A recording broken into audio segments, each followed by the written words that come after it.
শুভ দুপুর বন্ধুরা, কেমন আছো তোমরা? আশা করি ভালো আছো। তোমাদের ভালোবাসায় আমিও ভালো আছি।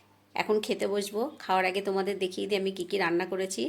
এ দেখো বন্ধুরা, সাদা ভাত, এখানে আছে বেগুন দিয়ে আর সিমের বীজ দিয়ে বড়ি দিয়ে পালং শাকের তরকারি, আর এই দেখো গাঢ় করে মুগের ডাল, আর এখানে আছে সয়াবিনের তরকারি, আর এখানে আছে কালকের ডিমের অমলেট দিয়ে আলু দিয়ে রসা করেছিলাম, তাই অল্প ছিল, এটা গরম করে নিয়েছি। এবার ডালটা নিয়ে নিই,